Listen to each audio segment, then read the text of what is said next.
Olá pessoal, vamos à resolução de uma questão de engenharia elétrica que me foi enviada por e-mail. Nem sempre eu tenho condições de responder, vontade não falta, mas são centenas de questões que me enviam e se eu parar para resolver cada uma, eu não trabalho mais e não pode ser desse jeito. Vamos lá ao enunciado que eu achei bem interessante.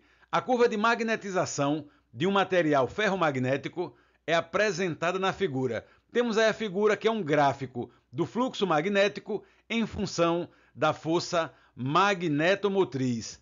E diz ainda, este material é empregado no núcleo de um transformador, que possui 100 espiras no primário e 20 espiras no secundário, e uma tensão E1 de T, 200 cosseno de T em volt, é aplicada ao primário do transformador, e o secundário desse transformador é deixado em aberto, ou seja, em vazio. Vamos então ao comando da questão. O que é que temos que resolver?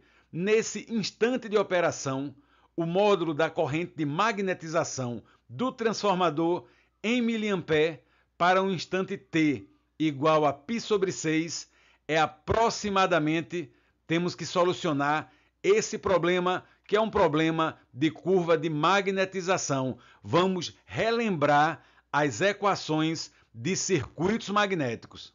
E a primeira coisa que devemos fazer é isolar os dados do problema. Em primeiro lugar, a curva de magnetização, ela nos foi fornecida, é um gráfico. Em segundo lugar, temos o número de espiras do transformador, do enrolamento primário, 100 espiras. Como o transformador está em vazio, não nos interessa o número de espiras do secundário. Vamos desconsiderar essa informação. Temos ainda a tensão elétrica aplicada ao primário, que é naquele formato V máximo cosseno de ômega t, 200 volts cosseno de t. E em último lugar, temos ainda que o instante é π/6, ou seja, é um ângulo no gráfico da senoide equivalente a 30 graus. Lembrando que π são 180 graus.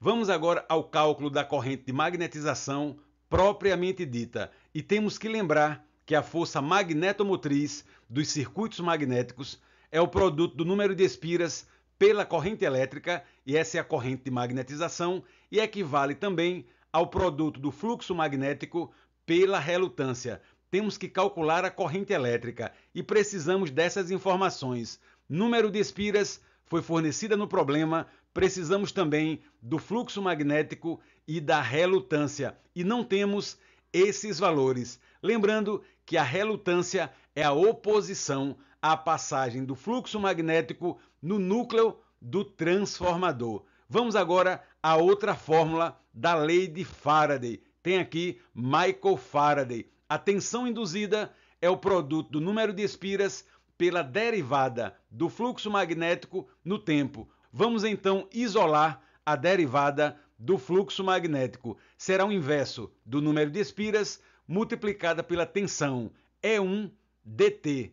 Precisamos então eliminar essas derivadas. Não queremos derivadas. Então temos que aplicar o operador integral, que é esse símbolo da cobrinha que nós vimos em cálculo 1 na engenharia elétrica. Vamos então substituir os valores. Número de espiras vale 100 e a tensão elétrica E1, fornecida no problema, 200 cosseno de t. Vamos simplificar, temos agora a integral da derivada do fluxo igual 2 vezes a integral do cosseno de t dt. Mas devemos lembrar de cálculo 1 que a integral do cosseno equivale ao seno. Agora facilitou tudo. Chegamos então à conclusão, substituindo, calculando a integral, que o fluxo magnético vale 2 vezes seno de t. Ou seja, o fluxo magnético ele varia com seno de t.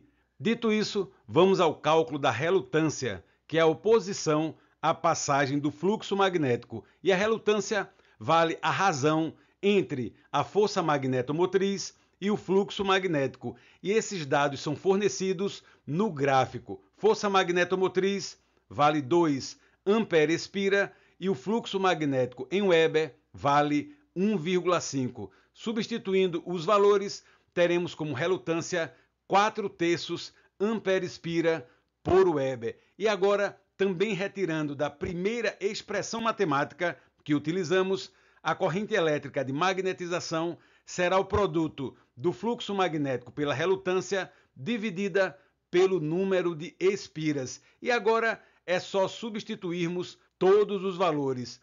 E o resultado será 2 seno de t sobre 75. Mas quem é o instante t? Já vimos que t vale π/6, que equivale a 30 graus.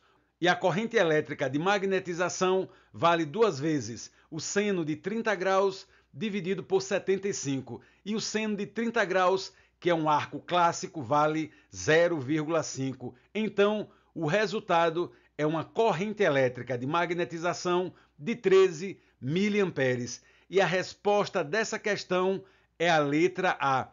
Uma questão bem interessante que exigiu bastante de circuitos magnéticos.